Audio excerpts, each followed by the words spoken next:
Anda masih lagi menonton Lebaran Awani bersama saya kali ini Najib Arif dan juga rakan setugas. Saya Hakim Rahman. Tadi kita dah lihat rakan-rakan penyampai kita dengan tetamu-tetamu mereka bukan main, seronok, gembira mereka pada malam raya pertama ni. Alhamdulillah, selepas sebulan kita berpuasa, inilah satu Syawal yang kita raikan, walaupun berbeza sekali suasananya untuk semua rakyat Malaysia saya percaya, dan juga kami di Sarawak ni juga adalah berbeza. Kalau saya dengan Hakim Rahman ini biasanya setiap tahun pulang ke Johor, tapi dua anak Johor di perantauan tahun ini untuk meraihkan Aidilfitri bersama dengan anda semua penonton Astro Awani. Tetapi kalau kita boleh bercerita perbezaan ini, kalau Hakim Rahman sendiri hari ini berbeza untuk Hakim Rahman satu Syawal kerana sepanjang puasa. Okey, Hakim Rahman ni biasanya pergi gym kalau sebelum PKP kan. Tapi sepanjang puasa sebulan tu jaga pemakanan, makan salad saja. Tapi hari raya, hari pertama semua yang Hakim makan hari ni. Kita dah biasa Najib. Biasanya raya pertama ialah kita menikmati juadah istimewa, rendang, ketupat. Ialah raya setahun 2 kali. Tak tentu juga, tengoklah keadaan. Dua kali kalender lah, 2 kali kan. Tapi itu kita di sini bezanya kita beraya dalam keadaan yang dalam norma baru, tapi bagaimana pula mereka yang di tempat lain? Betul. Dan itu yang kita nak bincangkan kerana kita bercakap tentang perbezaan raya ni, semua rakyat Malaysia merasai kalau keluarga saya tu bincangkan nak boleh ke rentas daerah dan sebagainya, saya nasihatkan jangan jumpa saudara mara. Ini apa yang kerajaan orang kata apa sarankan kan, jangan, kalau boleh kita nak bendung COVID-19 ini, pandemik ini sangat penting. Tapi kali ini kita nak bercakap ataupun berbual bersama dengan orang yang penting, individu yang penting, sosok tubuh yang penting dalam tempoh yang sukar ini. Kita bersama dengan Mufti Perlis, Datuk Dr. Muhammad Nasri Zainul Abidin ataupun Dr. Mazhar, popular Datuk Mazhar. Assalamualaikum Datuk, terima kasih bersama dengan kami pada jam ini. Datuk, pertama sekali kalau kita boleh bincangkan, rakyat Malaysia ini, umat Islam khususnya, kita dah biasa solat Jumaat itu memanglah di masjid berjemaah, solat sunat Aidilfitri juga di masjid berjemaah. Tetapi kali ini, tahun ini berbeza sekali. Untuk mereka memahami bahawa itu adalah norma baharu mereka, bukan sesuatu yang mudah untuk umat Islam kan. Bagi pihak Datuk sendiri, kalau di Perlis itu, bagaimana untuk membuat keputusan menyatakan kepada orang ramai solat sunat Aidilfitri itu perlu dilakukan di rumah dan sebagainya. Keputusan ini sudah pasti bukannya mudah, lebih lagi untuk melihat kepada rujukan dan juga memahamkan orang ramai kenapa keputusan ini perlu diambil. Mungkin Datuk boleh ceritakan prosesnya, Datuk. Bismillahirrahmanirrahim. Terima kasih. Sebenarnya ia satu keputusan yang tidak mudah, tetapi Perlis dalam pengalaman kita telah membuat keputusan yang lebih sukar daripada itu, iaitu kita merupakan negeri yang paling awal membuat keputusan untuk menghentikan solat Jumaat di semasa awal COVID. Dan itu sesuatu yang sukar kerana negeri-negeri lain belum buat dan dunia juga belum buat. Tetapi ahli fatwa kita berbincang dengan begitu sukar berfikir, akhirnya kita melihat bahawasanya dalil-dalil berpihak kepada kita mesti menghentikan solat Jumaat untuk mengelakkan keadaan yang lebih buruk. Tapi alhamdulillah hasilnya Perlis negeri yang paling awal yang selamat daripada ataupun dapat diiktiraf sebagai kawasan zon hijau, dan kita ke arah untuk menjadi putih. Dan ini apabila kita nak buat keputusan untuk sembahyang hari raya ni tidaklah sukar, tapi ia tidak seperti solat Jumaat, kerana solat Jumaat itu dia fardu, sedangkan sembahyang hari raya ni di sisi umum mazhab Syafi'i umpamanya menganggap ia sebagai sunat. Tetapi oleh kerana orang Melayu ni kebiasaannya, kalau Jumaat pun dia tak sembahyang, tapi sembahyang raya tu dia sembahyang. Itu yang kadang-kadang yang perasaan itu bukan mudah itu. Kerana kadang-kadang satu orang tu setahun tu 2 kali dia sembahyang. Mudah-mudahan tak jadi macam itulah kita. Tetapi bila kita buat keputusan ini, kita lihat kita telah buat persiapan awal dengan langkah-langkah penerangan apa yang patut kita lakukan dalam keadaan demikian. Saya ingin memahamkan satu hal pada peringkat awal ini, iaitulah kalau Islam ini, kita umat Islam ni di Malaysia majoriti, dan kita hidup dalam keadaan alhamdulillah syiar agama itu ternyata, dan kemudian kita dapat mengamalkan agama dengan bebasnya. Tetapi di negeri-negeri yang minoriti Islam, di tempat-tempat tertentu, orang Islam sangat minoriti. Kadang-kadang memang mereka tak dapat sembahyang hari raya berjemaah, mereka sembahyang di tempat mereka saja. Hal ini kita alami dalam keadaan ini kerana suasana yang kita ada ni, dan ini bukanlah ganjil sebenarnya, kerana Islam itu boleh hidup dalam semua keadaan. Ya. Datuk, biasanya Datuk apabila raya ni kita sudah terbiasa dengan kebiasaan, walaupun kita bermaklum sebenarnya Hari Raya Aidilfitri ini adalah hari untuk meraihkan sebulan kita menahan diri daripada nafsu, lapar dan dahaga sepanjang bulan Ramadan, dan untuk kita meraihkan sebulan itu. Tapi dalam masa sama juga sudah menjadi kebiasaan adat untuk kita saling kunjung-mengunjung, bersua muka, bermaaf-maafan, saling bermaafan. Tapi dalam keadaan sekarang ini bukannya boleh buat, susah kan? Tapi macam Datuk sendiri bagaimana ingin kita nak membiasakan normal baru ini, yelah raya dah tak boleh kunjung-mengunjung lagi. Ya, terima kasih. Konsep yang penting bagi hari raya itu seperti mana yang disebut oleh Al-Quran, iaitu walitukmilul iddata walitukabbirullaha ala ma hadakum, iaitu supaya kamu menyempurnakan bilangan-bilangan hari, iaitu kita menyempurnakan puasa kita dan kita membesarkan Allah, bertakbir di atas hidayah yang Allah Subhanahu wa taala berikan kepada kita. Hal ini kita dapat lakukan, iaitu kita bertakbir bersama dengan keluarga, walaupun tak dapat dibuat di ramai-ramai di lapangan, di masjid, tapi di corong-corong radio masih terdengar takbir. Di mana saja patut kita berada di rumah kita, kita patut takbir. Ini kadang-kadang selama ni kita terlupa, ramai dengan family di rumah, bising macam-macam, kita terlupa takbir. Kita patut takbir, yakni bermula daripada masuknya maghrib sehinggalah tamatnya solat Aid, solat hari raya. Itu adalah masa untuk kita bertakbir, sama ada selepas daripada solat ataupun semasa kita ramai-ramai berhimpun, di mana saja kita berada, kita takbir. Hal ini boleh dilakukan. Cuma kunjung-mengunjung yang merupakan ia adalah merupakan perhiasan hari raya, bukan core kepada hari raya itu sendiri. Itu barangkali yang kita tidak dapat lakukan. Tapi ialah kita melakukan hal yang lebih penting, iaitu untuk menyelamatkan nyawa, yang merupakan titah arahan agama yang lebih penting daripada sunat untuk kita ini ziarah menziarahi antara satu sama lain. Ya, satu lagi, saya rasa banyak lagi amalan lain yang boleh kita buat pada hari raya ni. Pakai wangi-wangian, kita pakailah wangi-wangian.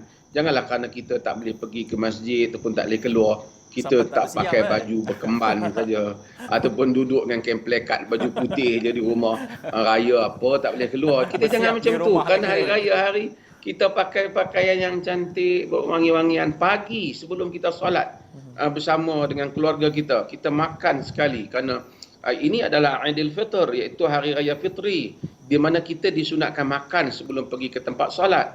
Maka duduk di meja hidangan, kita mungkin ada masa yang lebih sikit. Dulu kita bimbang lambat nanti tak dapat tempat di masjid, dan kemudian ataupun di tempat lapang untuk imam datang dah nanti kita lewat. Sekarang kita boleh duduk dengan keluarga, makan terlebih dahulu, kemudian jalan sama-sama ke tempat solat di ruang rumah kita, ataupun kalau kita ada ruang yang lebih di luar rumah kita, dalam kawasan rumah kita, mana-mana tempat dalam yang kediaman kita, maka kita ada ruang yang mungkin lebih selesa di sudut waktu. Datuk, secara tradisinya kalau kita lihat Hari Raya Aidilfitri ini adalah hari yang kita boleh sifatkan untuk kita eratkan silaturahim. Tetapi tahun ini seperti yang kita bincangkan, berbeza sekali untuk seluruh rakyat Malaysia. Dan mereka ialah kunjung-mengunjung tidak boleh lagi dilakukan, dan ramai yang melihat sukar untuk mereka mengeratkan silaturahim itu. Tetapi dalam konsep di sisi Islam itu, mengeratkan silaturahim ini bukan sahaja pada hari raya, malah sepanjang tahun, sepanjang masa pun. Dalam keadaan ketika ini, bagaimana mungkin nasihat Datuk sendiri kepada orang ramai untuk mereka mengeratkan silaturahim, bukan sahaja di kalangan ahli anggota keluarga terdekat, malah saudara mara yang mereka jarang jumpa? Bagaimana ini boleh dilakukan, Datuk? Ya, hubungan yang baik itu sebenarnya bermula dengan sikap ataupun perkataan yang baik. Maka saya nak ingatkan diri saya dan juga kita semua, apabila kita duduk ramai-ramai di keluarga ni, dah COVID ni, kita stay home dah lama, kadang-kadang mungkin dah tengok muka pun kerap, kadang mungkin ada kejemuan kita itu di situ.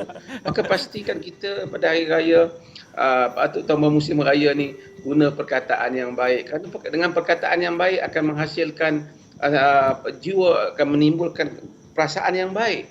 Sebab itu kadang-kadang makanan yang sedap, baju yang cantik tidak memberi makna jika jiwa tak bahagia.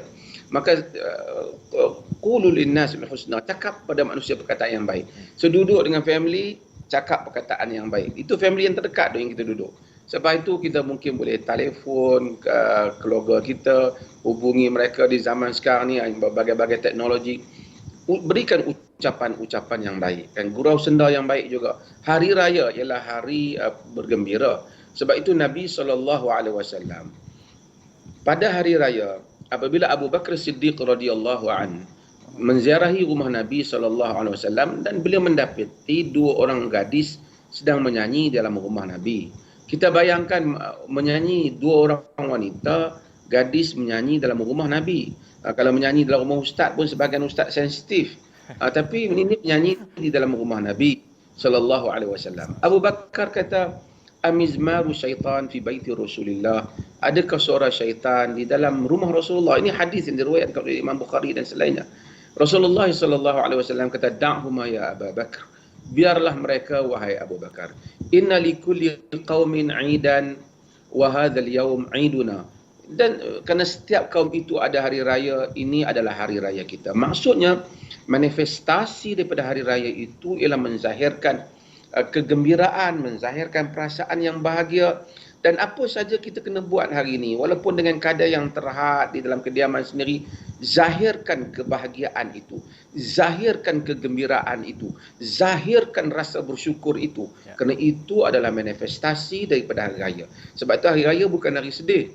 Sebab saya setuju jugalah dengan apa yang Perdana Menteri sebut. Tak payahlah pasang lagu-lagu yang menimbulkan benda yang sedih nak balik kampung. Kadang-kadang sedih ni pun seronok juga. Dia kadang-kadang sedih ni dia sambut dalam sedih tu dia seronok.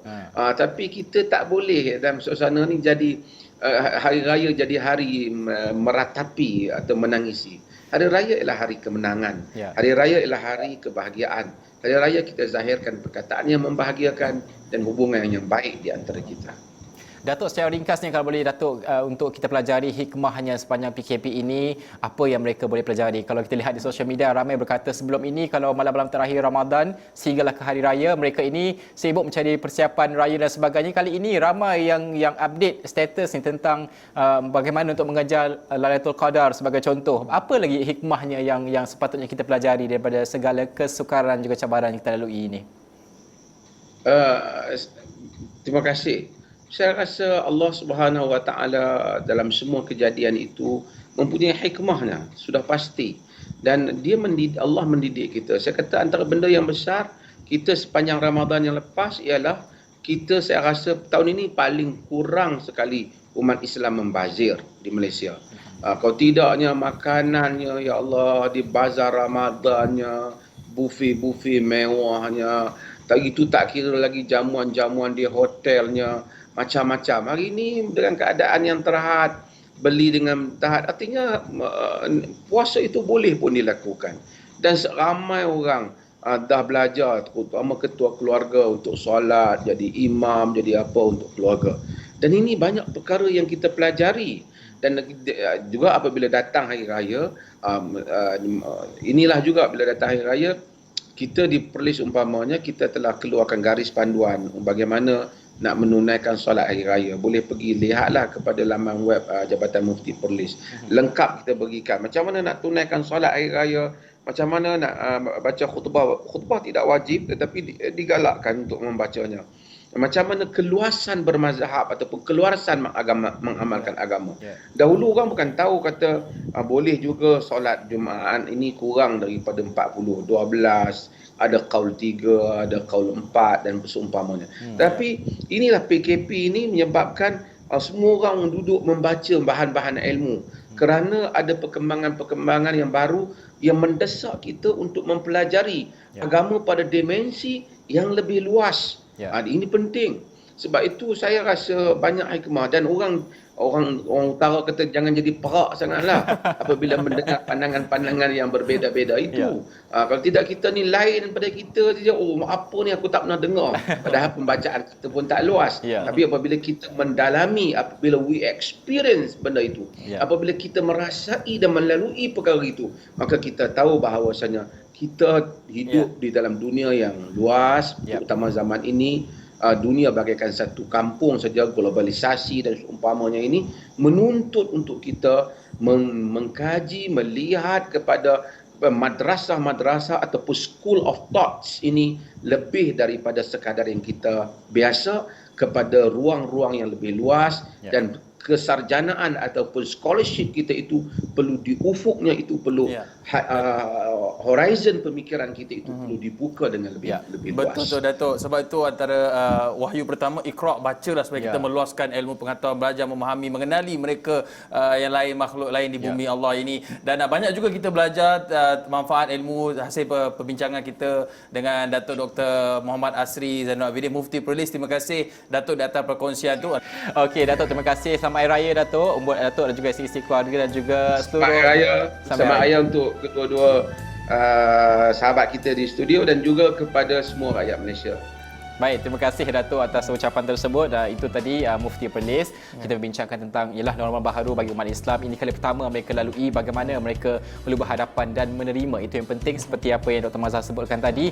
Ilmu itu luas pada akhirnya. Ini tertulis dalam Al-Quran. Ilmu Allah itu luas, perlu lebih banyak bacaan, dan kalau kita tak tahu, kita rujuk kepada yang pakar. Itu yang kita ketahui. Selepas ini kita nak ke Bukit Kewangan. Okey, bersama dengan siapa? Selepas ini kita nak bersama dengan rakan penyampai kita, Syarat Kutan, yang pastinya bukan pertama kali menyambut Hari Raya Aidilfitri.